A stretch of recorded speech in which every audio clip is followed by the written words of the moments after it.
बिंदुसार के बारे में चंद 2-3 पॉइंट्स हैं बहुत याद रखने के लिए। एक तो यही है,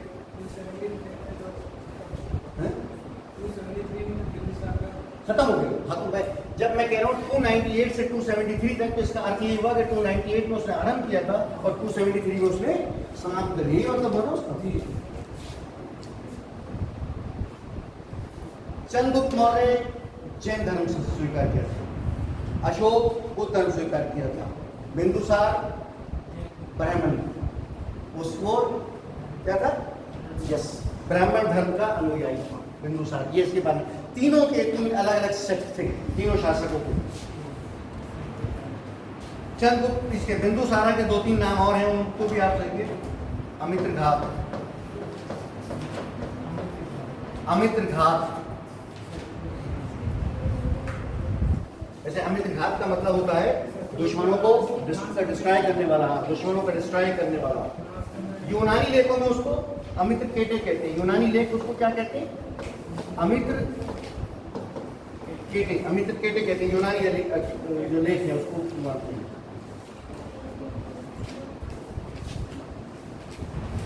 बिंदुसारा का भी प्रधानमंत्री चाणक्य था। ये केवल एक स्रोत से पता चलता है, और वो कौन है, तारानाथ, तिब्बती जो लामा है तारानाथ, उससे हमें ज्ञान मिला कि चाणक्य जो है वो बिंदुसारा का भी प्रधानमंत्री था। नहीं, तारानाथ नाम है, ये तिब्बत का लामा। लामा क्या होता है, वो धर्म के धर्मगुरु जो होता है उनका, वो लामा।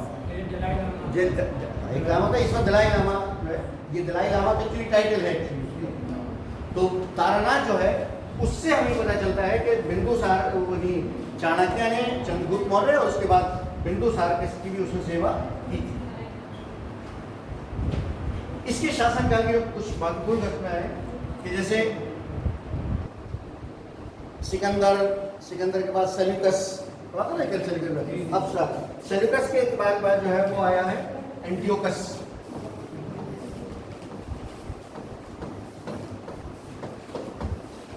एंटियोकस, बल्कि एंटियोकस प्रथम भी इसको कहा जाता है, क्योंकि बाद में भी एंटियोकस, एंटियोकस फर्स्ट, एंटियोकस प्रथम। इसने जो एंटियोकस था, डाइमेकस, इस नाम के व्यक्ति को उसने अपना राजदूत बनाया था बिंदुसार के दरबार में। डाइमेकस, एंटियोकस प्रथम ने, जो सेल्यूकस का उत्तराधिकारी था यूनान का, उसने बिंदुसारा के दरबार में किसको अपना उत्तराधिकारी को राजदूत बनाया था, एंटियोकस। ये देखिए वो श्रृंखला ऐसे चल रही है, जैसे इधर सिकंदर और सेल्यूकस, एंटियोकस, चंद्रगुप्त मौर्य, बिंदुसारा पर अशोक, ऐसे ही मेगास्थनीज और मेगास्थनीज के बाद ये भी सिद्ध करता है कि मौर्यस ने यूनानियों के साथ बहुत अच्छे संबंध स्थापित किए, बहुत अच्छे रिलेशन रहे उनके, और इस काल में उनके बीच में व्यापार, ट्रेड एंड कॉमर्स, ये सारी चीजें बहुत सुचारू रूप से चलती रही। इसी प्रकार से, अच्छा ये हमें पता किससे चलता है, कभी कभी ये भी पूछ लेते हैं, इससे भी ये सोर्स हमें स्ट्रैबो बताता है, यूनानी लेखक स्ट्रैबो, जिसके कल मैंने नाम दिखाया कि आपको पंचम आया, उसमें जो स्ट्रैबो है वो हमें बताता है कि एंटियोकस फर्स्ट ने डाइमेकस को बिंदुसारा के दरबार में क्या बनाया था, राजदूत बनाया था उसने।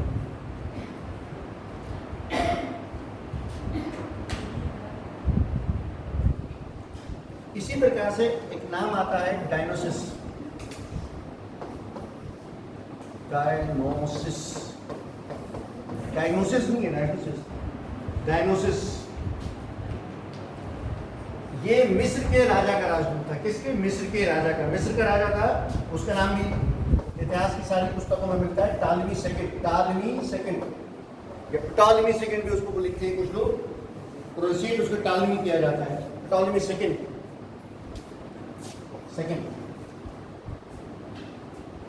ये कौन था? मिस्र का, इजिप्ट का शासक था। इसने डायनोसिस को बिंदुसारा के दरबार में अपना राजदूत नियुक्त किया था। ये देखिए कि किसके दरबार में कितने सारे राजदूत आ रहे हैं, इसका अर्थ ये होता है कि उसके रिलेशन बहुत अच्छे हैं। और जब रिलेशन अच्छी किसके होते हैं, जो शक्तिशाली होता है, शासकों में स्पेशली।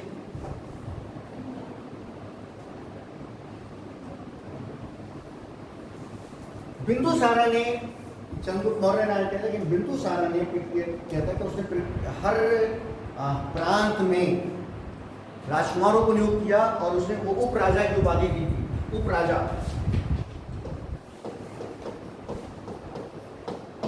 उपराजा थे वो नियुक्त किए थे हर एक प्रांत में, और बहुत ही सिस्टमेटिक वे में किए थे। ये चंद्रगुप्त में भी किए थे, लेकिन इसमें स्पेशल नाम आता है वो बिंदुसारा के नाम है।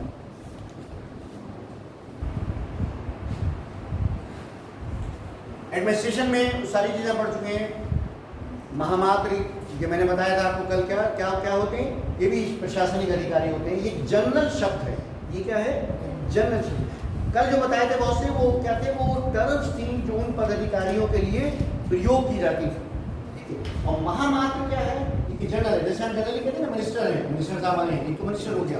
फिर एक हो गया sir minister of information and broadcasting, यही अंतर है। महामात्र का शब्द जब यूज करते हैं जनरली, तो क्या होता है, कोई भी पदाधिकारी हो सकता है। आमात्य, जो आमात्य के लिए यूज किया है, उसी तरह से महामात्र है।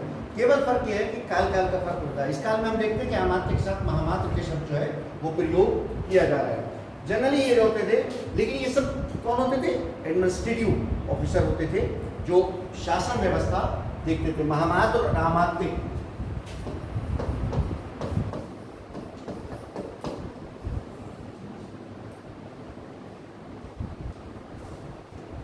चंद्रगुप्त के काल की जो, सॉरी बिंदुसारा की है, इसने एक मंत्री परिषद बनाई थी 500। ये जरा सी अलग सी चीज है, नाम उसने 500 मेंबर्स की करके क्या बनाई थी, पूरी मंत्री परिषद बनाई थी। और एक कर्नाटक था जिसको उसने उसका अध्यक्ष नियुक्त किया था।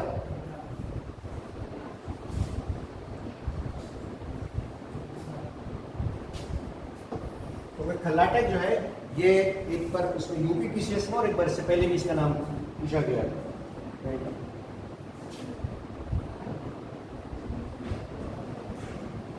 बिंदुसारा के जन्म में अशोक के बारे में 2-3 चीजें बहुत इंपॉर्टेंट थी। एक तो अशोक उस समय कहाँ का उपराजा था, वहाँ होगा, तुम लोगों ने पिछली बार बताया था, मैंने, कौन बताइए,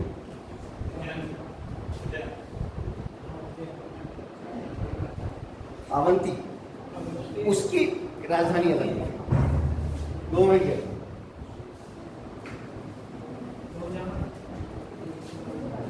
ऐसी तक्षशिला का जो विद्रोह हुआ था, इस संबंध में जाएगा, तक्षशिला में विद्रोह हुआ था। हाँ हाँ, तक्षशिला के विद्रोह हुए थे दोनों, जिसमें पहला विद्रोह दबाने के लिए उसने किसको भेजा था, अशोक को भेजा था, और दूसरा दबाने के लिए उसने सुसीम को भेजा। अच्छा, एक चीज और यहाँ क्लियर कर लीजिए, अक्सर लोग ये समझते हैं कि अशोक ने ही तक्षशिला को कब विलय किया था, विजय किया था। तक्षशिला अशोक से पहले भी मगध साम्राज्य का एक अंग था, केवल विद्रोह हुआ था और उस विद्रोह का दमन कर दिया गया है। क्योंकि ये मैंने किताब में भी पढ़ा है, उसमें लिखा था, पता नहीं गलती से लिखा होगा, कि अशोक ने कलिंगा की विजय प्राप्त की थी। सॉरी,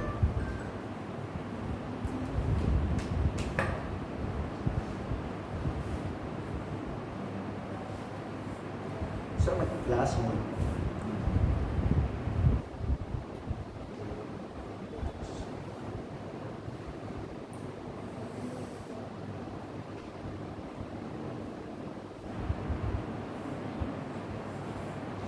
ये मैंने किताब में भी देखा था कि अशोक ने उसको उसकी विजय प्राप्त की थी।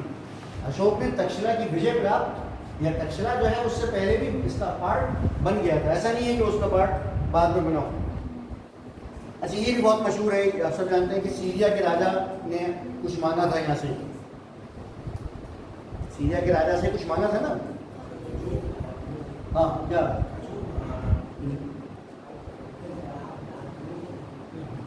अच्छी शराब और इंजीर और दार्शनिक। सीरिया के राजा ने बिंदुसारा से आग्रह किया था कि भारत से इंजीर को क्या समझते हैं ना, इंजीर को सब, और शराब और दार्शनिक बुद्धिजीवी फिलोसफर को भेजे। तो उसने क्या किया था, उसने इंजीर और शराब भेज दी थी और बुद्धिजीवी के लिए कहा था कि हमारे यहाँ से बुद्धिजीवी कहीं दूसरी जगह पर नहीं भेजे जाते हैं। इस काल में जो इस काल में जो प्रांत बटे हुए थे मगध साम्राज्य के, उनको आप जो कलिंग, इसका जो सेंटर था वो था तोसली।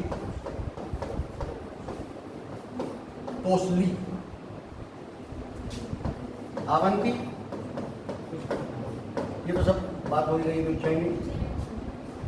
इसके अतिरिक्त फिर उत्तरापथ,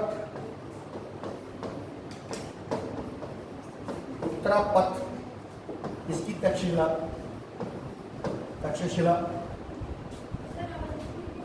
उज्जैनी अभी तो बात हो रही थी जो है थी, अवंती उज्जैनी, उत्तरापथ तक्षशिला। उसके अलावा दक्षिण पथ, ये जो है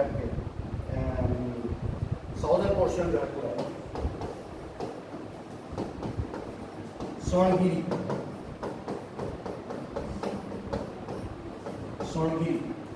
ये स्वर्णगिरी वही है जिसके पास जाके जहाँ पे उसने चंद्रगुप्त मौर्य ने अपना जीवन त्यागा था। इसके अतिरिक्त जो सेंटर था उसके लिए भी एक अलग शब्द यूज किया जाता था, वो भी आप देखिए, प्राच्य। और इसके अलावा कहीं कहीं आपको प्राशीत मिलेगा। प्राची ये प्राश्य था जो केंद्र था, और उसका जो सेंटर था वो पाटलिपुत्र था। ये क्या थे? प्रांत थे। उन प्रांतों की राजधानियां थी। सेंटर जैसे आज भी है, दिल्ली अपने में अलग है, उसी प्रकार से पाटलिपुत्र और उसके आसपास का जो एनसीआर का रीजन हम आज की भाषा में कहते हैं, वो क्या कहलाता था? प्राच्य या प्राशी। प्राच्य प्राशी आज की भाषा में एनसीआर। कलिंग के आगे तोसली, ताओ की मात्रा, सा ला बड़ी की मात्रा, तोसली। इसको कभी कभी अंग्रेजी में डबल एस के साथ में लिखते हैं।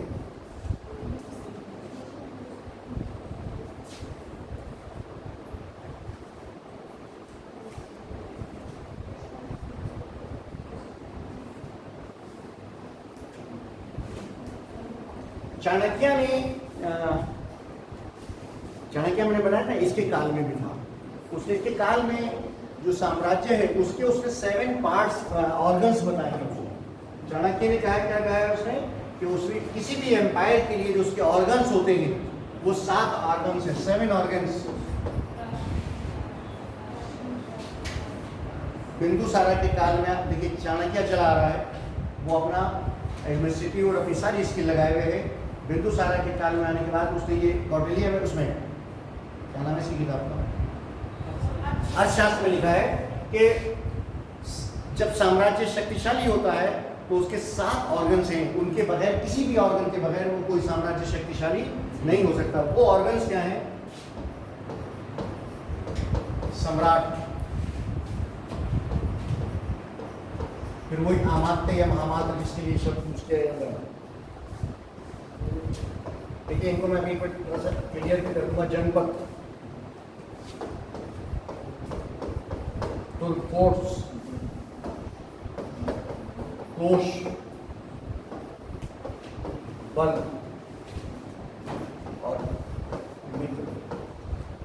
हो गए 1 2 3 4 5 6 7। कहता है कि इनमें से कोई एक भी अगर नहीं है ऑर्गन तो साम्राज्य मैच्योर और शक्तिशाली नहीं हो सकता। ये मित्र कौन है? नीचे से दुर्ग, फोर्ट, किला। कोश मैं एक एक करके बता रहा हूं। मित्र, राजा के मित्र। वो कहता है कि राजा के लिए मित्र बहुत आवश्यक होते हैं। अगर राजा का मित्र नहीं है, और कहता है कि मित्र जो है उसके लिए शर्त यह है कि वो क्या हो? बुद्धिमान व्यक्ति उसका मित्र हो। जब तक कोई बुद्धिमान व्यक्ति राजा का मित्र नहीं होगा तो साम्राज्य शक्तिशाली नहीं बन सकता। बल, बल का अर्थ क्या है? सैनिक शक्ति, सैनिक शक्ति, सैनिक शक्ति के बगैर कुछ नहीं होता। कोश, ये तो जब से मनुष्य जन्म लेता है और जब तक मरता है, इसके बगैर कोई कारखाना नहीं चल सकता। अर्थव्यवस्था के बगैर न कभी एंशिएंट में चली, ना आज और आपसे 1000 साल बाद चलेगी। फोर्ट कहता है कि स्पेशली जो सीमाओं के फोर्ट हैं, चाणक्य कहता है उन पर आपको विशेष ध्यान देना होगा। सीमाओं, अगर आपकी सीमाएं पर मजबूत फोर्ट नहीं है, दृढ़ किले नहीं है, तो साम्राज्य मजबूत नहीं हो सकता। इसलिए कि सीमाओं से ही सारी घुसपैठ होती है। एक्चुअली आज की भाषा में जैसे ये जो बॉर्डर सिक्योरिटी फोर्स होती है ना, BSF होती है, ये उसकी तरह है। आपको जमाने में किले बनते थे, आज भी उसके सिक्योरिटी के लिए होता है। जनपद, ये क्यों कहा उसे? जनपद का क्या अर्थ है? जनपद इलाका क्षेत्र। देखिए, वो तो जब भी कोई साम्राज्य है तो उसमें जब भी कोई क्षेत्र होगा जब भी तो साम्राज्य बनेगा ना। बगैर ज्योग्राफिकल क्षेत्र के बाउंड्री कुछ नहीं हो सकता। कहता है कि जनपद उसको क्लैरिफाई जो करता है कि जितने बड़ा क्षेत्र होगा उतना ही मजबूत राज्य होगा। एक विशाल जनपद होना चाहिए। और उसको जो हमारे विद्वान कहते हैं वो कहते हैं केवल क्षेत्र में नहीं, बल्कि वो जो उसकी आजकल होता है ना कि पर्सिमेंट कहलाता है, क्या कहते हैं उसको, कहते हैं ना बांट देते हैं। अरे जब वोटिंग होती है ना, अरे कुछ दिनों तक शाहजहांपुर में ये गांव उसमें था, वो उस गांव में उसमें चला गया, कॉन्स्टिट्यूएंसी अलग अलग हो जाती है। कहते हैं कि ये जनपद जो है इनका विभाजन भी बहुत सही होना चाहिए। हर क्षेत्र की अपनी विशेषता होती है, हर जनपद की अपनी विशेषता होती है। उस विशेषता के आधार पर उसको अलग अलग डिफरेंशिएट करना चाहिए। आमात्य जाहिर है कि एडमिनिस्ट्रेटिव अधिकारी हैं, मिनिस्टर्स हैं, ये इंपॉर्टेंट पार्ट है। और सम्राट तो अपने आप में है ही। तो ये 7 अगर ऑर्गन है, ये चाणक्य की जो कहते हैं ना, जब आदमी बिल्कुल अपने अंतिम समय में होता है तो पूरा अनुभव जिंदगी का उसके सामने होता है, तो उसके अंतिम समय की चंद चीजें हैं जिन पर उसे विशेष बल दिया है। उनमें से ये 7 उसके ऑर्गन्स हैं जो उसने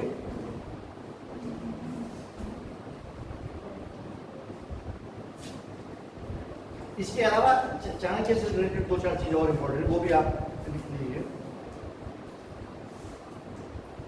चाणक्य ने ये शब्द पता है कि नहीं बताया था आपको कि कुछ वर्गों के बारे में कहा था कि इन पर कोई टैक्स फ्री होने बताया था ना। ये बहुत इंपॉर्टेंट है। वो कहता है कि इनसे कोई टैक्स इनसे नहीं लेना चाहिए, ये सारी चीजें फ्री होनी चाहिए। चाणक्य की तो असल में अर्थशास्त्र का ये कि उसको जितनी आप डिटेल से पढ़ेंगे उससे बहुत सारी नई चीजें आपको मिलती रहेंगी आपको। अब आइए वापस अपने जो हमारा मेन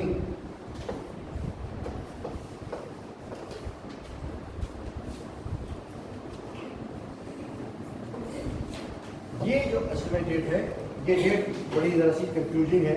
इसके ऊपर मैं आपसे अभी डिस्कस करता हूँ थोड़ा सा।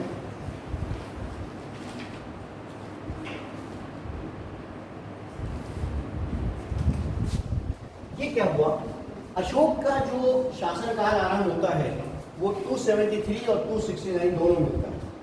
इतिहासकार कहते हैं कि 273 में बिंदुसारा की मृत्यु हुई और अशोक गद्दी पर बैठ गया। लेकिन कहते हैं कि एक संघर्ष हुआ उसका राज्य के लिए अपने भाइयों से। उस संघर्ष के कारण 3 या 4 साल के लगभग जो है वो उसका राज्याभिषेक नहीं हुआ।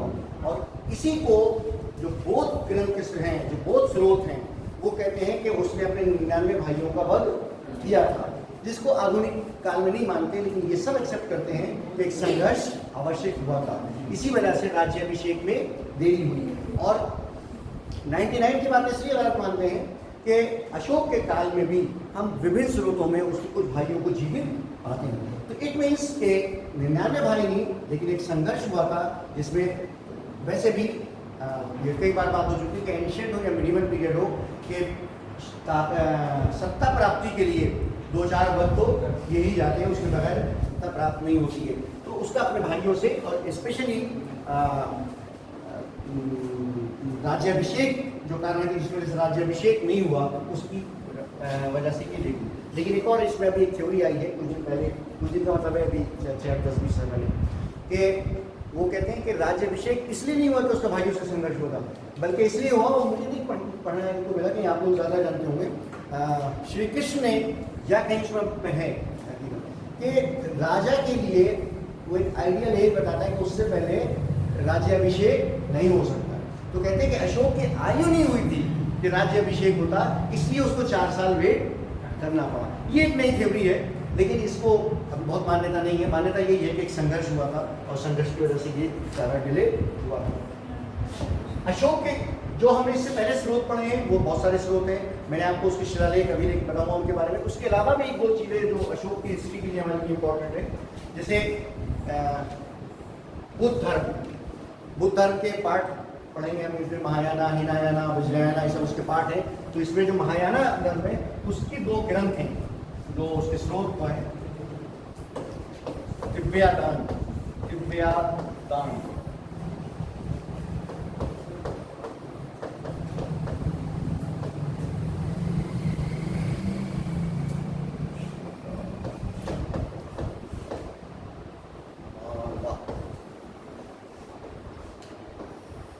ये महायाना धर्म के दो ग्रंथ हैं, दो स्रोत हैं कि जिनसे हमें अशोक के बारे में बहुत ही महत्वपूर्ण जानकारी प्राप्त होती है। यानी अगर क्वेश्चन में अशोक की जानकारी के स्रोत आएंगे तो उसमें जो पहले हम चीजें पढ़ चुके हैं उनके साथ साथ इन दोनों को भी आप इंक्लूड करिएगा। सर लिखा दिव्यादान और अशोकावादान, ये बौद्ध ग्रंथ हैं, धार्मिक ग्रंथ हैं बौद्ध धर्म के, महायाना के, वो भी महायाना की। अशोकावदान माला, अशोकावदान माला। इसके अलावा अशोक के अभिलेख तो है इंपॉर्टेंट, सबसे ज्यादा है। अब आइए थोड़ा सा अभिलेख के बारे में।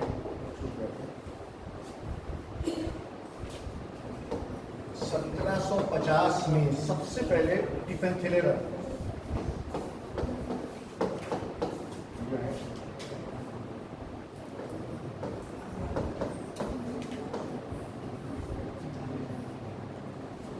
सबसे पहले टिफिन टेलर ने 1750 में अशोक का जो दिल्ली का स्तंभ है उसके बारे में पता चला था, डिस्कवर हुआ था सबसे पहले।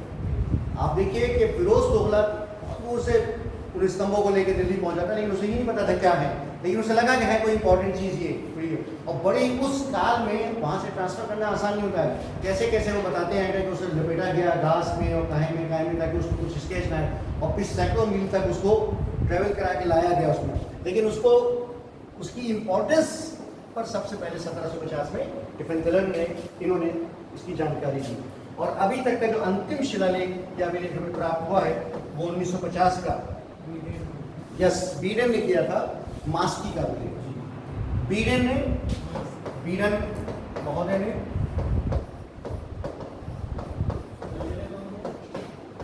1950 में किया, मिस्टर बीडन ने। ये ब्रिटिश अंग्रेज थे, ऐसा है। अब हम देखिए, ऐसा हमने पढ़ा था ना इंडस वैली सिविलाइजेशन में, भारत को अंग्रेजों, देखिए जो भी कॉलोनीज रही हैं, ऐसा नहीं वो सिर्फ उन्होंने अपने लिए किया, लेकिन उन्होंने बहुत सारी चीजें देश के लिए भी की हैं। ये भाई जब हम उसके पढ़े थे मोहनजोदाड़ो हड़प्पा के बारे में, मैंने बताया था कि वो सब लोग थे गुजरे, उन्होंने सर जॉन कनिंघम, मैंने बताया कि सर जॉन मार्शल कनिंघम, ये बड़े इंपॉर्टेंट व्यक्ति थे। प्राचीन काल के इतिहास के लिए हम हमेशा इनके आभारी रहेंगे कि इन्होंने उन चीज़ों पर, देखिए इम्पोर्टेंट तो है ना, फिल्म में भी क्या है कि पहला व्यक्ति इंपॉर्टेंट होता है, चांद को पहली बार कौन गया था, 10 जाते नहीं, ये लोग थे कि जिन्होंने सबसे पहले इंपॉर्टेंट समझी, और ये आर्कियोलॉजिकल मटेरियल जो है इसको इन्होंने डिस्कवर किया। अब तो हम खुद बहुत सक्षम है, आपस में बहुत कुछ कर सकते हैं, लेकिन ये वो लोग हैं कि जिन्होंने इसको डिस्कवर किया था।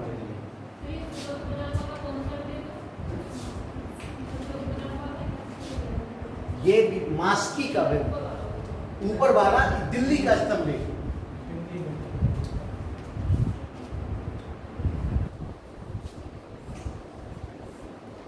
स्तंभ देखिए, स्तंभ लेख का मतलब है स्तंभ। ये मैंने बताया मैंने स्तंभ जो है वो गौधुम शेप के होते थे और जिन्हें चुनान के पत्थरों से बनाए जाते थे, उनके बारे में बता दूंगा अभी आपको। ये सब फिर इसको पढ़ने में बड़ी परेशानी हो रही थी, उसके लेख थे। सबसे पहला व्यक्ति जेम्स प्रिंसेप था जिसने सबसे पहले इसको पढ़ा। देखिए, अगर हम आज तक इंडस वैली के उसको नहीं पढ़ पाए।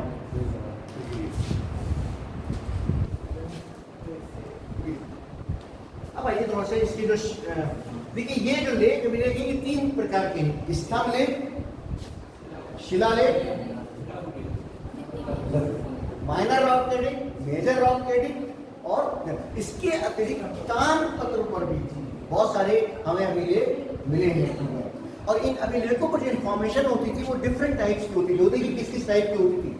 उस पे आदेश भी होते थे, उसमें निर्देश भी होते थे, उसमें उपदेश भी होते थे, उसमें कभी कभी किसी पर्टिकुलर क्षेत्र के लिए कुछ दान या किसी पर्टिकुलर सेक्ट के लिए कुछ दान दिया जाता था, उसका भी उसमें विवरण किया जाता था। ये जो उसके शिलालेख है, रॉक एडिक्ट, उनमें जो इनको आप कालसी,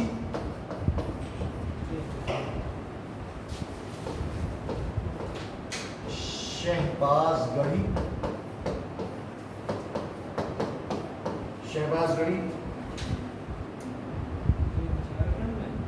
कौन सा? शहबाजगढ़ी नहीं भाई, शहबाजगढ़ी पिशावर। कालसी देहरादून, शहबाजगढ़ी पिशावर। गिरनार, ये आपका जो काठियावाड़ का, यस, गुजरात का जिला है काठियावाड़, क्या कहता है।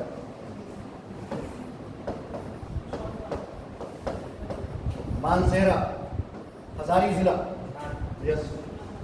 जौगढ़, ये उड़ीसा। धौली भी उड़ीसा का ही है, धौली भी उड़ीसा का है। वो गंजाम क्षेत्र में है, और ये गंजाम क्षेत्र में है, और ये पुरी क्षेत्र में है। लेकिन ये इतना पुरी गंजाम क्षेत्र आमतौर पर पूछा नहीं जाता, चाहे आप इसको लिख लीजिए। कौन सा? हजारी जिला, झारखंड, हजारी जिला झारखंड। कौन सा? गिरनार काठियावाड़ गुजरात, मानसेरा हजारी जिला, जौगढ़ उड़ीसा में गुंजाम, और धौली पुरी। उसके अलावा एराकुडी,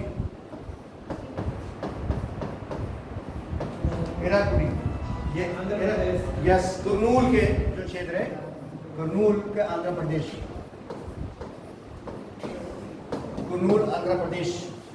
और एक कौन सा पता? सोपारा, महाराष्ट्र का। सोपारा महाराष्ट्र में जो थाना है, थाना ये वाला पुलिस थाना नहीं, थाना जो जगह है वहाँ थाना के, हाँ, पूना तो थाना तो बहुत वैसे भी जीके में पढ़ा होगा आपने। जी बेहतरीन हो गए। आपको अभी लिख लियो। कालसी, शहबाजगढ़ी, गिरनार, मानसेरा, जौगढ़, धौली, एराकुडी, और आपका था सोपारा। ये उसके रॉक एडिक्ट है। अब आइए माइनर रॉक एडिक्ट।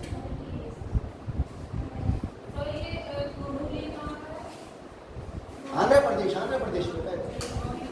अच्छा, कौन सा? सोपाला महाराष्ट्र का है। इसको लिख दूं मैं क्या? कालसी देहरादून का, उसी के आसपास का क्षेत्र है कालसी। शहबाजगढ़ी पिशावर, पाकिस्तान में जो है। गिरनार काठियावाड़, गुजरात। मानसेरा हजारी जिला जो है झारखंड, हजारी जिला झारखंड। जौगढ़ उड़ीसा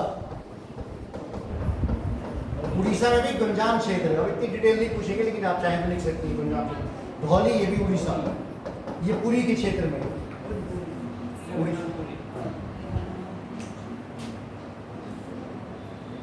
उसके बाद एराकुडी कुरनूल में आंध्र प्रदेश, और सोपारा महाराष्ट्र में। महाराष्ट्र में भी जो थाना का स्थान है वहां पर। लेकिन जनरली मैंने ये देखा, जो पिछले क्वेश्चंस देखे हैं उसमें इनके स्थान नहीं मैच करने को दिए, लेकिन फिर भी कोई हर्ज नहीं है अगर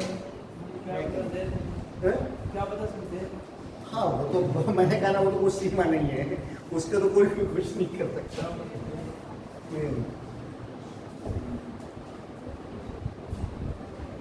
अब आइए minor rock addict.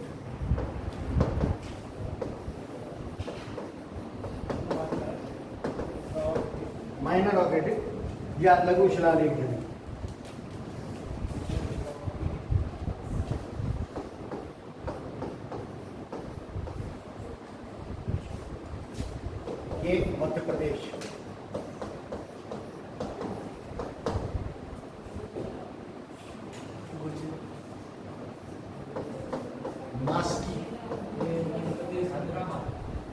Yes Raichur Doab, जिसको हम पढ़ेंगे अभी जब विजयनगर पढ़ेंगे, विजयनगर और पैमनी किंगडम हमेशा लड़ते रहते हैं, तो रायचूर दोआब के लिए वो वहीं पे है मास्की।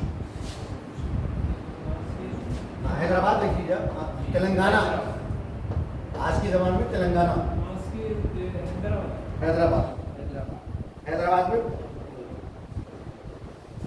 रूपनाथ, रूपनाथ यस एमपी मध्य प्रदेश, जबलपुर में, जबलपुर मध्य प्रदेश, जबलपुर मध्य प्रदेश। सासाराम यस,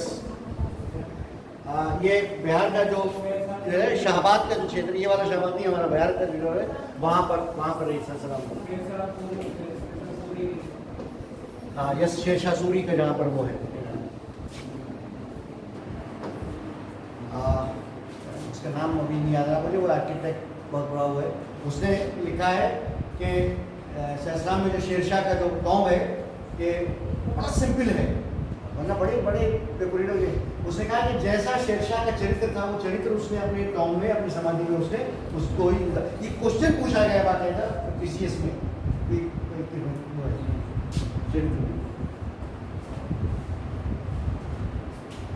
रूपनाथ जबलपुर हो गया, सासाराम हो गया, भाभू हमारा उदयपुर में है। उसके अलावा उदयपुर जी राजस्थान, जटिंग रामेश्वर सर, सासाराम सर बिहार, बिहार बिहार, सासाराम बिहार, हाँ सासाराम, उदयपुर, उदयपुर उदयपुर, भाभू भाभू, ये वाला भाभू उदयपुर, भाभू उदयपुर, जटिंग रामेश्वर जी, क्या कहा? हाँ जटिंग रामेश्वर, ये जो है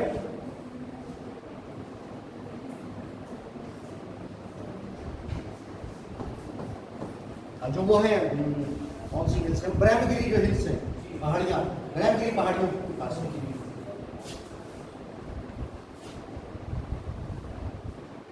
इसके अतिरिक्त खुद ब्रह्मगिरी पे भी है, ब्रह्मगिरी मैसूर में ही, मैसूर के पास एक और है, वो गोवी मठ, गोवी मठ, गोवी मठ मैसूर में, उस स्थान का नाम है कूपल, कूपल के पास है मैसूर में। उसके अलावा मध्य प्रदेश में के सारो मारो, सारो मारो, मध्य प्रदेश में भी सहवर के पास उसकी जगह है ना, सहवर, सहवर मध्य प्रदेश।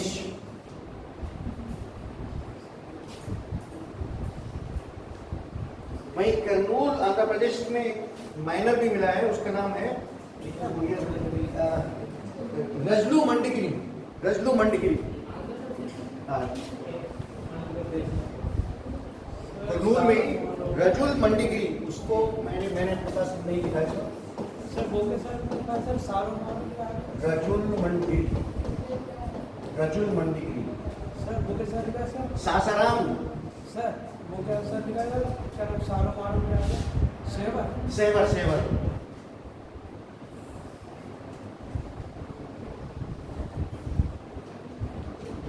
सेवर वही मध्य प्रदेश में है। ये रजुल मंडगिरी जो है ये करौली भी आंध्र प्रदेश में है। इसके अतिरिक्त इसको पालकी गुंड,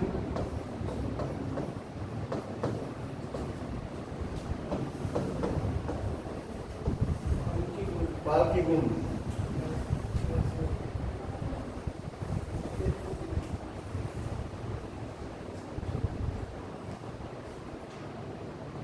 कई चीजें मैं छोड़ दी।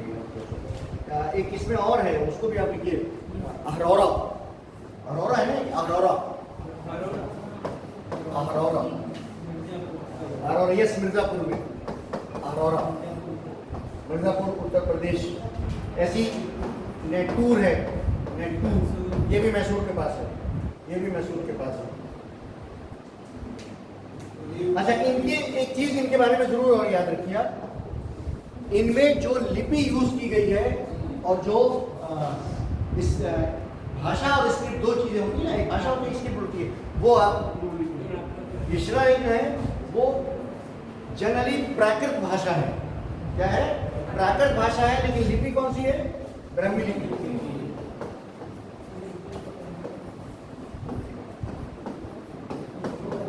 ब्राह्मी लिपि और प्राकृत भाषा जो है, लेकिन जैसे अब ये इससे अलग है, ये इस क्वेश्चन जो बनता है वो फिर इसी तरह से बनता है, शहबाज गढ़ी और मानसेरा। शहबाज गढ़ी एंड मानसेरा, ये दोनों जो है, ये दोनों खरोष्टी लिपि में है।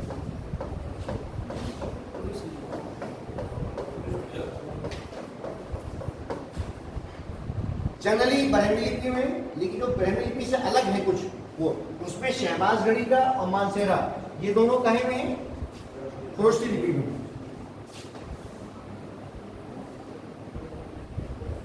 ऐसे ही लघमान, ये जो है ये मैंने बहुत इंपॉर्टेंट आपको लिखवाए हैं जो वाली है। एक लंबी डिटेल और है माइनर ऑर्थोपेडिक्स की, स्पेशली जो छोटे छोटे बिल हैं उनकी, अगर सबको डिटेल लिखने लगे तो बहुत लंबी हो जाएगी बात। लघमान का जो है और एक तक्षशिला का, ये दोनों जो है ये उसमें है आरामिक लिपि में, आरामिक लिपि में। ये अलग अलग लिपियां यूज की गई है, ये आरामिक लिपि में है। और ग्रीक लिपि में भी है, कंधार के पास जो मिला है वो आरामिक लिपि, सॉरी ग्रीक लिपि में, ग्रीक में, यानी खरोष्टी लिपि, आरामिक लिपि, ब्राह्मी लिपि और ग्रीक लिपि। अब ये इससे क्या सिद्ध होता है? थोड़ा सा कंसेंट की बात की जाएगी, ये तो आपने बुक में पढ़ लिया होगा, इस लिपि में ये लिखे हुए हैं, इससे सिद्ध क्या होता है?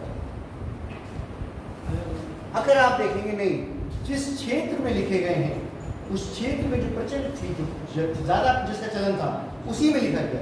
ये नहीं कि मैं उत्तर भारत में रहता हूँ तो मैंने कर्नाटक में जो है वो हिंदी में लिख दिया, नहीं, कर्नाटक में वही, साउथ में गए तो वही मलयालम में, तमिल में लिखा हुआ है।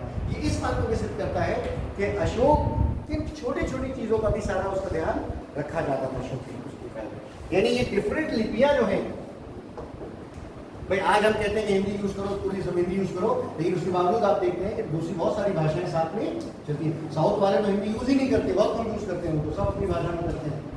तो उस समय भी उसमें सारी लिपियां, जहाँ पे एक चीज़ और भी थी, उसका कारण ये था कि ये आज तो हम बहुत से सारी लैंग्वेजेस जानते हैं, पढ़ते हैं, लेकिन उस समय जनरली क्या था कि जो लिपि जहाँ पर जिसका चलन था वो उसी लिपि के बारे में जानता था, उसी को पढ़ सकता था। तो जिसको मैसेज दिया जा रहा है उसकी अपनी भाषा, उसकी अपनी लिपि, इस पर ये चीज बल देती है।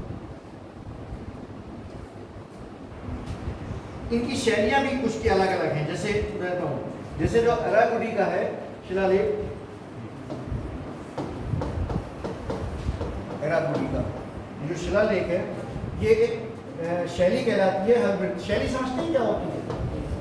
क्या होती है? हाँ बिल्कुल, हर एक का अपना। अच्छा, स्टाइल भी दो चीजें होती है, इसमें भी एक बात समझिए। एक तो स्टाइल कैलीग्राफी होता है, कैलीग्राफी जानते हो? अब तो कंप्यूटर में बड़ा आसान है सब, क्योंकि पहले हाथ से लिखा जाता था। दूसरा होता है कि जो सेंटेंस फॉर्मेशन होता है, जो हम क्या बोलते हैं, वाक्य होते हैं, हर एक का अलग है। देखिए कबीर को पढ़ेंगे और कबीर का अलग होगा, अब तो रहीम खान खाना का अलग होगा, गालिब का पढ़ेंगे अलग, सबकी अपनी शैली होती है। अगर आप साहित्य में इंटरेस्ट रखते होंगे तो आप उसको पढ़ के बता देंगे कि ये किसका है, वो क्या कहलाता है, वो भी शैली कहलाता है। तो ये ऐसी शैलियाँ डिवीजन और भी कई होता है कि उसमें कौन सा भाव या उसका किस तरह का थीम है, वो भी शैली में ही आता है। ये हर शैली जो है इसमें लिखा गया है। एक चीज इसमें और याद रखिएगा, वो चाहे लिपि लें, कि जितने स्तंभ लेख हैं वो केवल ब्राह्मी लिपि में, वो केवल यानी स्तंभ लेख हमें कोई भी किसी दूसरी लिपि में नहीं मिला है। स्तंभ लेख हमें सारे ब्राह्मी लिपि में ही मिले हैं। स्तंभ लेखों पर जो पशु अंकित किए गए हैं उनके बारे में भी थोड़ी सी इंफॉर्मेशन आप जरूर वो कर लीजिए, इसलिए कि उसके बारे में क्वेश्चन बनते हैं। क्या चीज? एरा गुड्डी का हलभित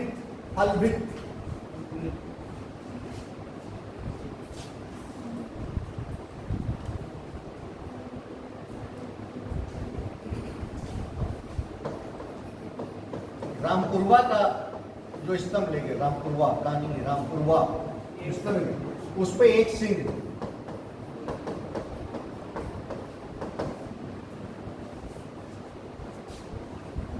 ये अलग अलग जानवर हैं जो अलग अलग स्तंभ लेखों पर उत्कीर्ण किए गए हैं। ऐसी बसाड़ है, वहां पे भी एक सिंह है, बसाड़ पे भी एक सिंह है।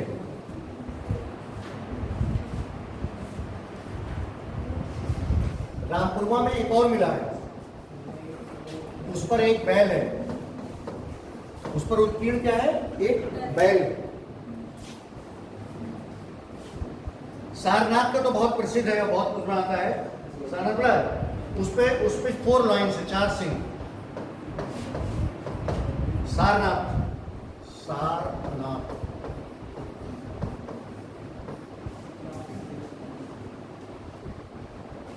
ऐसी सारनाथ के अलावा सांची में भी 4 सिंह हैं। संकिस का संकिस, यहाँ पे हाथी, यहाँ इस पर क्या क्यों है? एक हाथी।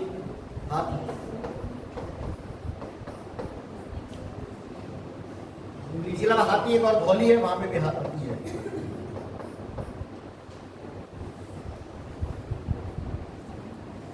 कुछ इंपॉर्टेंट इनसे तथ्य जो हैं, जैसे अशोक को हमें कैसे पता चला कि अशोक जो है वो उसने बुद्ध धर्म स्वीकार किया है। अशोक के जो बुद्ध धर्म स्वीकार करने का हमें परिणाम मिला है वो सारनाथ के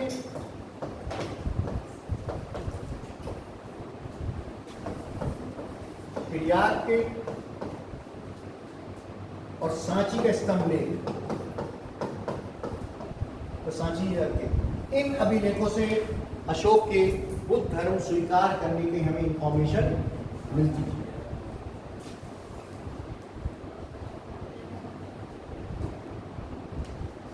अच्छा, ये जो सारनाथ पर जो वो पशु अंकित थे वो सब प्रतीक, एक्चुअली वो भी किससे संबंधित है?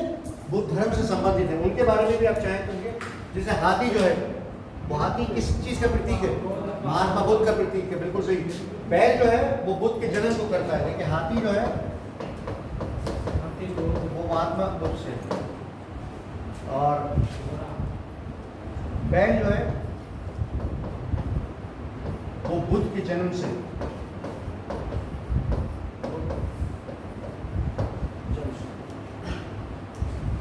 घोड़ा अश्व जो है वो बुद्ध के गृह त्याग से,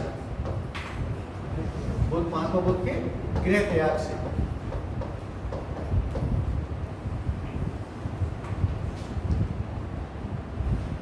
इन अभिलेखों के अतिरिक्त केव आर्ट भी आपने पढ़ा होगा। केव आर्ट, गुफा अभिलेख, पहाड़ियों में गुफाओं में जो चित्रित है, जो कीड़ किया गया है, वो केव आर्ट कहलाता है। प्राचीन भारत के बहुत ही महत्वपूर्ण स्रोत एक केव आर्ट है। बल्कि अगर कभी ये क्वेश्चन को पूछ ले कि प्राचीनतम स्रोत क्या हो सकता है लिखित, तो वो केव आर्ट है।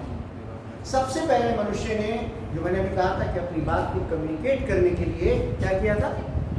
Cave art. मैंने एक जगह देखा था जहाँ अफ्रीका में बताया था, वहाँ पे वो ओरिजिनल केव आर्ट थे, हजारों साल पहले के व्यक्ति थे। उसने उन कुछ जानवरों को जो उनको जानता था वो उनकी छवि बनाने की उन्होंने चेष्टा की थी। तो केव आर्ट क्या है? प्राचीनतम लिखित हमारा स्रोत है मानव जानकारी के लिए। ये गुहा जो पर्वत है, इसमें कई गुफाएं हैं, जिसमें सुदामा की गुफा,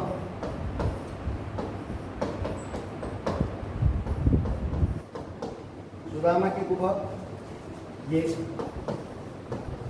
बारबर या बराबर दोनों अंग्रेजी के साथ लिखा जाता है, बारबर पहाड़ियों में,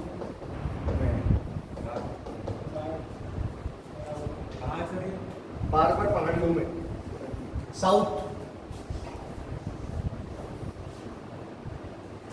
इसमें जो चीज इंपॉर्टेंट है, जो चीज क्वेश्चन पूछी जाती है कि ये हमें ये बताती है कि अशोक ने अपने अभिषेक के 12वें वर्ष आदेश जारी किए इसको बनवाया, स्थापित किया। 12th अपने 12वें वर्ष उसमें।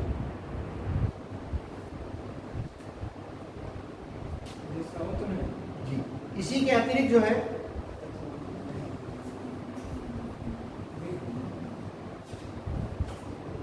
इसमें एक चीज और है जो 12th वर्ष का है। हर ये जो गुफाएं हैं, इन गुफाओं में जो लेक है, उन लेक में जनरली जो हमें जो इंफॉर्मेशन सबसे ज़्यादा मिलती है वो अशोक से संबंधित मिलती है। यानी अशोक से संबंधित मतलब क्या हुआ, उसकी अपनी पर्सनालिटी से, उसके अपने व्यक्तित्व से संबंधित हमें वो चीज़ मिलती है। कुछ चीज़ें जैसे और इसके रिपोर्टेड, जैसे कलिंग युद्ध है, कलिंग युद्ध के बारे में हमें कैसे पता चलता है? यस, ये चीजें बार बार रिपीट होती हैं और ये क्वेश्चन इसमें पूछे जाते हैं इसमें कि उसके अभिषेक के 8वें वर्ष में 8 ईयर क्या हुआ था? कलिंग युद्ध हुआ था। और उसके बौद्ध धर्म, उसके 1 साल का मतलब सबको चल रहा, सबको चल रहा है। 1 साल बाद यानी बौद्ध धर्म स्वीकार किया था उसने कब? 9वें वर्ष। बौद्ध धर्म उसने 9वें वर्ष स्वीकार किया था उसने। इसी प्रकार उसने अपने अभिषेक के 20वें वर्ष में 20th ईयर में उसने जीव हत्या निषेध कर दी थी, बैन कर दी थी। और ये हमें पता चलता है उसके 5वें स्तंभ से।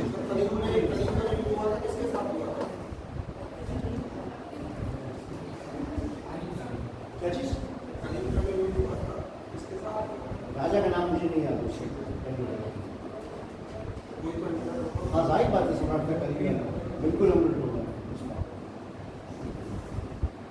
क्योंकि ये इतना इंपॉर्टेंट है। कलिंग तो बार बार कलिंग रिपीट होती है, लेकिन कलिंग का शासक कौन था इसका नाम जो है वो बहुत जनरली आसानी से नहीं मिलता, लेकिन 100% कोई ना कोई शासक रहा होगा। इसके बारे में ये अलबत्ता एक अनुमान हो सकता है कि वो एक शासक की जगह जो जिसको हमने कुलीन तंत्र कहा है, एक ग्रुप ऑफ पीपल होते थे जो शासक करते थे। लेकिन इस कलिंगा के केस में ये नहीं है, कलिंगा के केस में ये बिल्कुल नहीं है। चलिए इसको देखेंगे कि कलिंगा का शासक उस वक्त कौन था, क्योंकि किसी पुस्तक में ये नहीं मिलता। गूगल में मिल सकता है तो गूगल ही। लेकिन एक चीज़ और याद रखना, गूगल कभी भी हिस्ट्री के लिए ऑथेंटिक सोर्स नहीं मानी जाती। आज की डेट में भी अगर आप हिस्ट्री की कोई किताब लिखें, रिसर्च करें, पीएचडी करें और उसमें आप सोर्स ऑफ इंफॉर्मेशन नीचे कहीं लिख दें गूगल, वो नहीं मानी, एक्सेप्ट नहीं की जाती। लिखित सोर्सी पर ही सोचा जा सकता है। गूगल जो है वो अपनी जानकारी के लिए तो आपकी इंफॉर्मेशन की सोर्स हो सकती है, लेकिन ऑथेंटिसिटी या ऑथेंटिक सोर्स कभी नहीं मानी जाती हिस्ट्री में। गूगल पे बात याद रखिएगा। मतलब एकेडमिक्स में वैसे तो आप गूगल पे, वजह क्या है? वजह यह है कि गूगल पे क्या होता है ना, गूगल पे बहुत सारे लोग अपने अपने हिसाब से विचार पे डालते रहते हैं, उसकी ऑथेंटिसिटी नहीं रहती है। आप अशोक के बारे में इंतहाई खराब चीज़ें भी गूगल पर आप सर्च कीजिए जाइए, आपको अशोक के बारे में मिल जाएंगे, बहुत मिलेगी। इसलिए गूगल को कभी हिस्ट्री में क्या मतलब नहीं, गूगल को तो मिल जाएगा। गूगल में तो मुझसे पूछा जाएगा कि मेरे पड़पोते जो आने वाला है उसका नाम भी बता देगा, जो भी पैदा नहीं है उसका नाम भी बता देगा। गूगल को तो ये क्षमता है कि वो ये भी बता देगा कि मेरी 5वीं नेक्स्ट जनरेशन में कौन आने वाला है। इसी वजह क्या है? देखिए मैं कह रहा हूँ, अकबर और बीरबल के संबंध से इतनी सारी चीजें प्रसिद्ध हो गई है और उनको हिस्ट्री मानते हैं। मैंने देखा उसमें सिर्फ एक उदाहरण दूंगा यहाँ। तुम सब ने ज्यादातर सुना होगा कि शाहजहां ने ताजमहल बनवाने के बाद उनके हाथ कटवा दिए, सब मानते, गूगल में मिलेगा।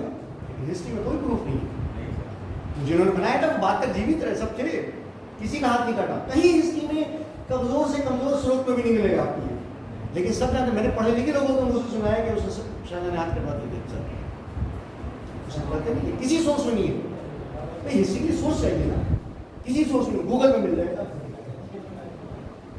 किसी स्रोत में नहीं है कि उसने उसके हाथ कटवाए थे, किसी किताब में नहीं मिलेगा आपको उसकी सोर्स में, लेकिन गूगल में मिलेगा। और आज जो उसी गूगल के आधार पर मैं और आप लिख देंगे कि उसने हाथ कटवाए थे, तो ये अंतर है। इसीलिए जब हमारी आपकी लास्ट क्लास होगी ना, तो मैं आपको ये जरूर बताऊंगा कि हिस्ट्री को कैसे पढ़ा जाए, और पढ़ते वक्त हमें क्या सावधानी बरतनी चाहिए।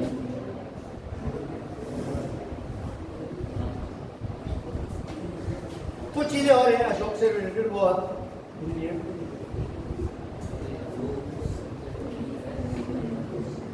जैसे अशोक के, चलिए टाइम इस पर डिस्कस होता ही रहेगा। अशोक के 7वें अभिलेख से पता चलता है कि वो उपदेश देता था, यानी वो एक क्या था, खुद भी धर्मेदार, वो उपदेश देता था।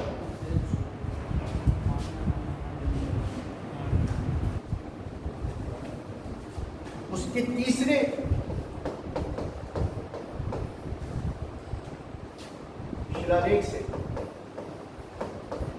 शिलालेख से पता चलता है कि जो राज्य के अधिकारी हैं उनको हर 5 वर्ष के बाद अपने राज्य का दौरा करना चाहिए। ये अशोक के तीसरे अभिलेख से हमें पता चलता है। इसी तरह से तीसरे अभिलेख से पता चलता है कि अशोक कहता है कि जो राज्य के अधिकारी हैं उनको हर 5 वर्ष के बाद अब साम्राज्य का क्या दौरा करना चाहिए और स्थिति का ज्ञान लेना चाहिए और उपदेश देने चाहिए। जैसे द्वितीय जो लघु शिलालेख है, सेकंड शिलालेख जो है लघु शिलालेख, हाँ, वो कहता है कि उसमें माता पिता का सेवा, गुरु का आदर, वो इस पर उसने बल दिया है, इसकी चीजों पर उसने बल दिया है। इसी प्रकार से जो उसका 11वां शिलालेख है उसमें वो अपने धर्म की बात करता है कि धर्म के डिफरेंट तत्व हैं, डिफरेंट चीजें हैं। एक चीज और ये पढ़ते वक्त याद रखिएगा, धर्म और धम,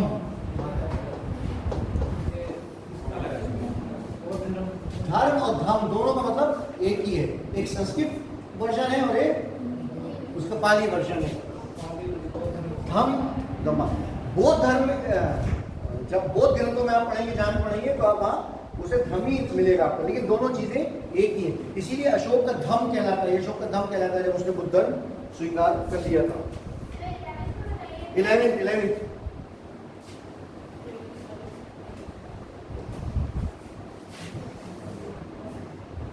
एक और इंपॉर्टेंट उसका है, वो उसके 5वें शिलालेख में कि उसने अपने राज्य अभिषेक के समय कैदियों को, बंदियों को उसने मुक्त किया था, कैदियों को उसने मुक्त किया था।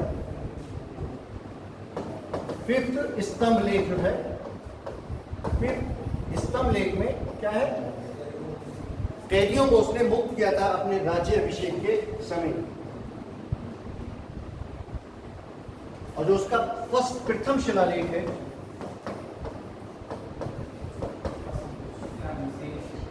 उसमें तमाम उसने कहा था पशुओं की हत्या, हर प्रकार की बलि, उस सबको उसने निषेध घोषित कर दिया था। कोई बलि नहीं दी जाएगी, कोई पशु नहीं मारा जाएगा, वो सब उसने निषेध। एक इंटरेस्टिंग चीज मैं ये बता दूं, उसमें बौद्ध ग्रंथ जो है वो ये सिद्ध करते हैं, उन्होंने ही सबसे ज्यादा इस पर प्रचार किया है कि अशोक ने 99 भाई मारे थे। वो ये बताते हैं कि बौद्ध धर्म स्वीकार करने से पहले अशोक बड़ा क्रूर था, बड़ा अत्याचारी था। जब उसने बुद्ध धर्म स्वीकार कर लिया तो उसके बाद उसमें वो सारी मानवता जो है वो जाग गई थी। लेकिन कोई हिस्ट्री में हमेशा बीच का रास्ता कर चुका है। राजा जो था वो ऐसा नहीं था कि पहले बहुत क्रूर था, पहले भी उसमें मानवता थी।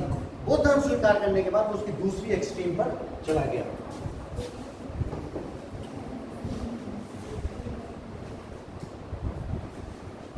अशोक का जो धर्म था, इसका मूल मंत्र 2-3 चीजें हैं, वो नंबर 1 उसमें इंपॉर्टेंट सबसे ज्यादा दिया सहनशीलता, जो मैंने शुरू में भी बताई दिया। अशोक का धर्म इस पर सबसे ज्यादा बल देता है, टॉलरेंस। और आज की इस 21st सेंचुरी में भी ये उतना ही बड़ा सच है। टॉलरेंस जो है वो कहता है कि मानवता के लिए सबसे ज्यादा इंपॉर्टेंट चीज क्या है, टॉलरेंस है। यहाँ हम ही एक दूसरे की तरह से बात को टॉलरेट नहीं कर पाते, तो टॉलरेंस पर सबसे ज्यादा बल दिया है इसके धर्म में। और टॉलरेंस में भी जो स्पेशली टॉलरेंस का वो बल देता है, वो रिलीजियस टॉलरेंस पर बल देता है। अशोक काहे पर बल देता है? रिलीजियस, धार्मिक सहनशीलता, ये उसका मूल मंत्र है। बल्कि किताब में आप पढ़ेंगे तो इसके साथ आपको मूल मंत्र शब्द मिलेगा। उसके धर्म का मूल मंत्र क्या है? धार्मिक सहनशीलता।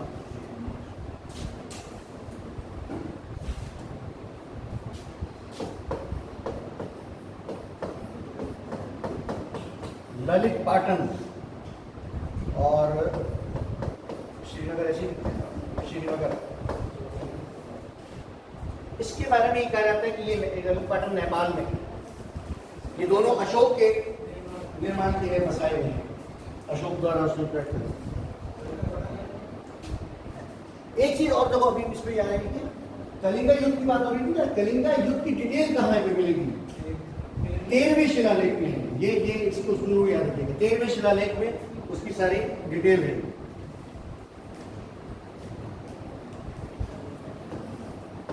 ये शब्द भी याद रखिएगा, धर्म महामात्र। धर्म महामात्र ये क्या थे?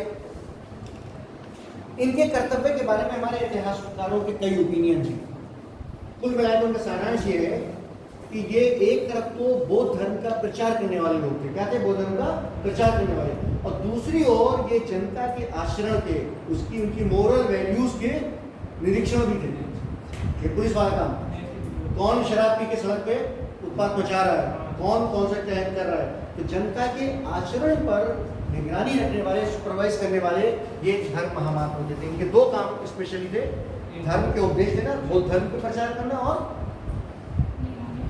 मध्यकाल में इसी के लिए मैं पढ़ाऊँ आपको चलूंगा, मुहतसिब पे शब्द आता है। मध्यकाल के सुल्तानों ने और मुगल बादशाहों ने मुहतसिब नाम का पद जो है वो यही पद था जो धर्म महामात्र था। तो कौन जो है रमजान में सड़क पर खाता पीता कर रहा है और कौन शराब पी के क्या कर रहा है, ये तो धर्म महामात्र और मुहतसिब एक ही चीज है। औरंगजेब के, लेकिन औरंगजेब के अलावा भी ये यूज किए गए। औरंगजेब के काल में ये बहुत इनकी वो थी, इंपॉर्टेंस ज्यादा थी, इनके पास पावर ज्यादा थी। देखिए, जो शासन आज भी आप देख लें, शासक जिस मेंटेलिटी के होंगे उसी चीज को प्रमोट करें हमेशा से, चाहे वो बादशाह हो। भाई मैं जिस मेंटेलिटी का हूँ उसी चीज को मैं प्रमोट करने की कोशिश करूँ, ये नेचर है, ह्यूमन नेचर है।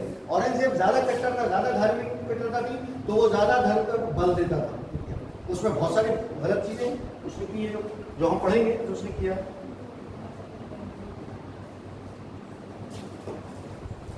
ये भी अक्सर पूछते हैं कि जो उसने धर्म के प्रचार के लिए भेजे हैं उनके नाम आप लिख लें, स्पेशली 2-3 नाम जरूर लिखते हैं, जैसे महेंद्र, ये अशोक का कौन था? बेटा था। और संघमित्रा, ये उसकी बेटी थी। ये कहाँ भेजे गए थे? लंका भेजे गए थे। ऐसी नेपाल में चारुमती, और कहते हैं कि स्वयं अशोक भी गया था उसके साथ, चारुमती और अशोक स्वयं भी गया था वहां पे।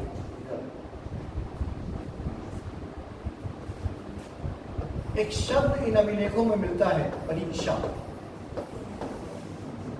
ये जो परीक्षा है वो या सेल्फ असेसमेंट के लिए, जैसे पुराने साधु और जो हमारा प्राचीन भारत है उसमें होता था कि रात को आप बिस्तर पर लेटते समय पूरे दिन की अपनी निरीक्षण कीजिए कि आपने क्या गलत किया, क्या सही, क्या निरीक्षण। अब ये परीक्षा, उसके लिए शब्द सही है गलत है वो अलग बात है, लेकिन परीक्षा का शब्द उसमें यूज किया गया इसके लिए। वो हम पढ़ेंगे बौद्ध धर्म के साथ, जब अशोक के काल में क्या हुआ था, बौद्ध धर्म से इंपॉर्टेंट यस थर्ड काउंसिल हुई थी अशोक के काल में, और उस थर्ड काउंसिल में ये तय किया गया था कि हर प्रचार के लिए, धर्म प्रचार के लिए उपदेश देने के लिए भेजे जाएंगे, दूत भेजे जाएंगे।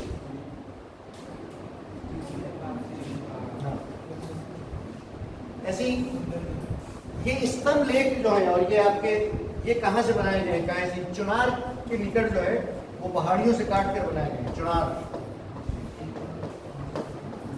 चुनार का दुर्गा, जिसे बाद में शेरशाह ने जिसने मुझे प्राप्त की थी कॉलेज में, यहाँ के पास है, पहाड़ियों से वो काटकर पत्थरों से वो स्तंभ बनाए गए। इनकी ऊंचाई भी ऑलमोस्ट 40 फीट से 50 फीट थी। ये तो बात हो चुकी है, ढलवा देख गोदाम देख। अशोक के लिए कामा अशोक का शब्द यूज किया है, ये इसी तारानाथ ने यूज किया है। क्या अशोक को काम अशोक लिखा है, ये तारानाथ ने लिखा है। ये अशोक का नाम यूज किया है, काम अशोक, अशोक का, अशोक के लिए उसने उसका ये नाम यूज किया है, नाम तारानाथ में। तिब्बती लामा के मैंने बताया था विष्णु श्लोक, उसने होता है ना, जैसे कोई जलील है, जलील नाम होता है, भाई जलील नहीं कर दिया।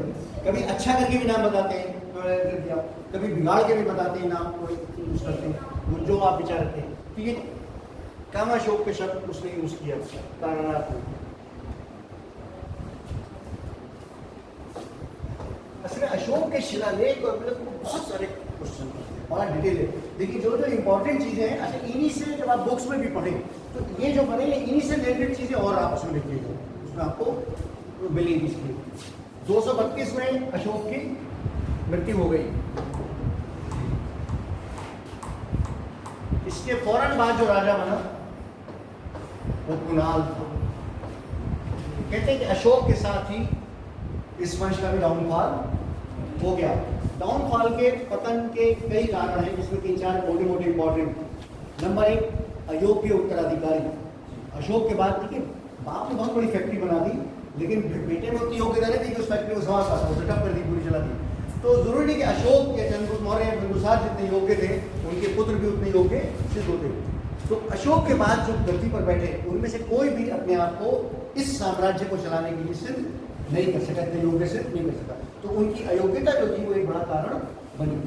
दूसरा कारण कहते हैं जो अशोक ने शांति की नीति अपनाई, जिसकी वजह से क्या हुआ कि सेना कमजोर पड़ गई और सैनिक कहते हैं हथियारों को जंग लगता है, वो क्या इसने भी इसका बड़ा योगदान। तीसरा कहते हैं कि जो आक्रमण होने शुरू हुए थे बाद में उन आक्रमणों का भी बड़ा योगदान रहा है।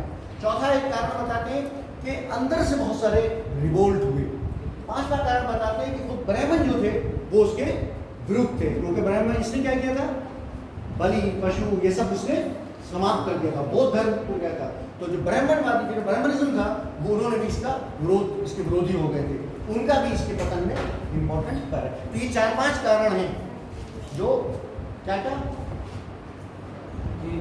अशोक के जो अयोग्य उत्तराधिकारी, अशोक का शांति मिशन, उसका धर्म जिसने सेना को कर दिया और ब्राह्मणों उसका विरोधी बना दिया, आंतरिक विद्रोह और बाह्य आक्रमण, ये सब। अच्छा इसमें ये भी समझ लीजिए, कोई भी बड़ी चीज साम्राज्य चाहे वो बने चाहे वो बिगड़े, वो किसी एक कारण से नहीं होती है, बहुत सारे कारण मिलते हैं तब जाकर वो बनती है। किसी के ऊपर उठने में भी और किसी के नीचे गिरने में भी एक कारण कभी नहीं होता है। मुगल सल्तनत औरंगजेब के बाद खत्म हो गई थी, ये अलग बात है कि कई सौ साल तक फिर भी चलती रही, कोई पावर नहीं थी उसके पास। तो ऐसे ही जो बड़े साम्राज्य होते हैं, अशोक के बाद उनका पतन हो गया, लेकिन वो बहुत समय तक वो चलते रहे, इसलिए कि उनमें जान बाकी थी, वो मजबूत थे अपने काल के। कुणाल इसके फौरन, अक्सर पूछते हैं कि अशोक के फौरन बाद कौन बना, तो वो कुणाल था। इसके अलावा भी इसके बाद कहते हैं दशरथ है जो वो बना, और उसके बाद संप्रति है, ये बहुत कॉमन नहीं है इसका, जो बना, और इसने 207 तक शासन किया था। इसका अंतरिम षड्यंत्र था जी,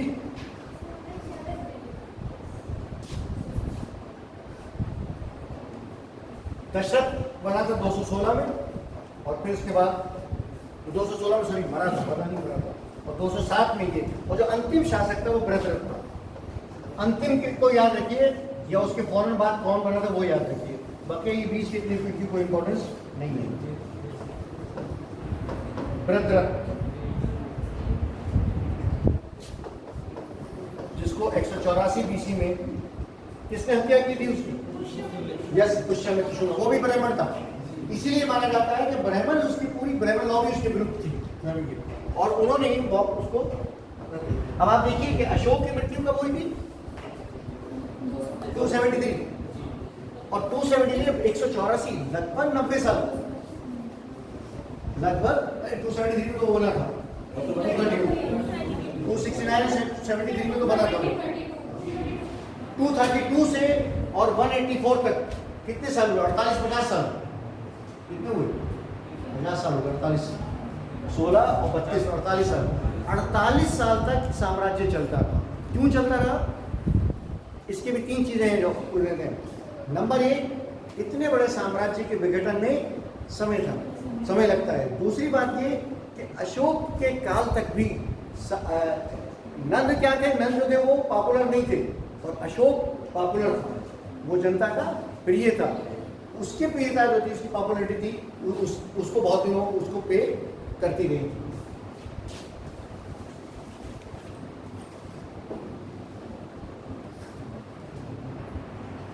एक इसमें कारण और बताते हैं, लेकिन मेरे सहन में जो है, कहते हैं कि अशोक के बाद जो प्रांतीय अधिकारी थे वो बहुत क्रूर हो गए थे, अत्याचारी हो गए। कौन से? प्रांतीय। और देखिए होता क्या है कि जब सेंट्रल कमजोर पड़ता है तो प्रांत जो है वो शक्तिशाली हो जाते हैं। तो प्रांतों के जो गवर्नर थे, जो लोकल अधिकारी थे, वो ज्यादा क्रूर अत्याचारी हो गए और जनता उनसे बहुत ज्यादा भूख चुकी। ये बहुत इंपॉर्टेंट कारण है उसके डाउनफॉल के लिए गिना जाता है।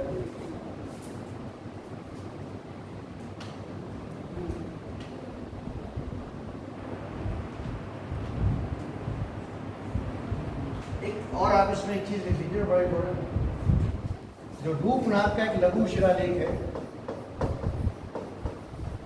रूपनाथ का जो लघु शिलालेख,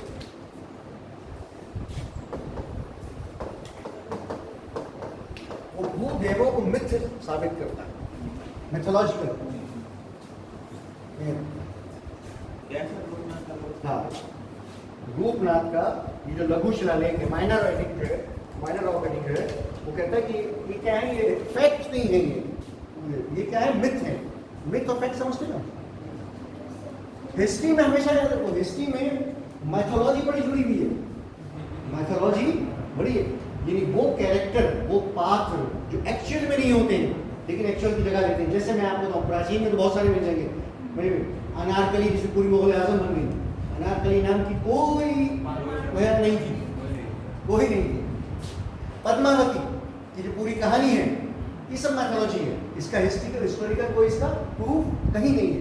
तो हिस्ट्री में मैथोलॉजी बड़ी जुड़ी होती है और यही डिफरेंशिएट करना होता है हिस्टोरी को कि क्या मैथोलॉजी और क्या हिस्ट्री है।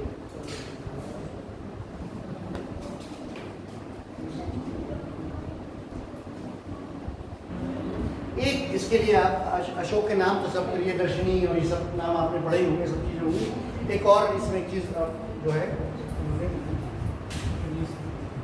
अंतर्गामी मौर्य नरेश, अंतर्गामी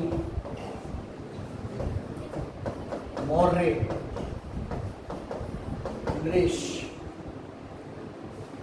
और इसी को एक देवनामा प्रिया जो कहा जाता है।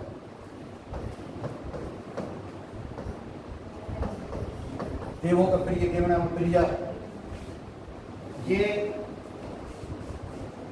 जो नागार्जुन का वह लेख है उसमें ये हमें डिटेल से मिलता है। नागार्जुन का वह लेख, इसमें हमें ये अंतर्गामी मौर्य नरेश या देवनामा प्रिय, ये अशोक के बारे में हमें डिफरेंट जानकारी मिलती है। बल्कि इसमें एक और भी इसको कहा, दशरथ का ये शब्द प्रयोग किया गया अशोक के लिए, इसी में किस चीज का? दशरथ। देवनामा प्रिया, दशरथ, अंतर्गामी मौर्य नरेश, ये कहा गया। अशोक के चरित्र के ऊपर कभी कभी वो पूछे कैरेक्टरिस्टिक, उसकी फीचर्स पूछे जाते हैं। उसमें एक चीज ये याद रखिएगा, असल में अशोक में अकबर में कई चीजें बड़ी कॉमन है। अशोक भी बहुत इंटेलिजेंट था, जीनियस था वो भी, और हर जीनियस आदमी का जिस लाइन पर लग जाता है फिर वो उसी में जीवा जाता है। अशोक ने बौद्ध धर्म स्वीकार करने के बाद अपना सब कुछ जो है बौद्ध धर्म के लिए उसने अपना समर्पित कर दिया था। तो उसके चरित्र में सबसे ज्यादा प्रभाव फिर बौद्ध धर्म का नजर आता है, लेकिन सहनशीलता, धार्मिक सहनशीलता पर हमेशा बल देता रहा। ये टॉपिक मैंने कहा ना बहुत वाइड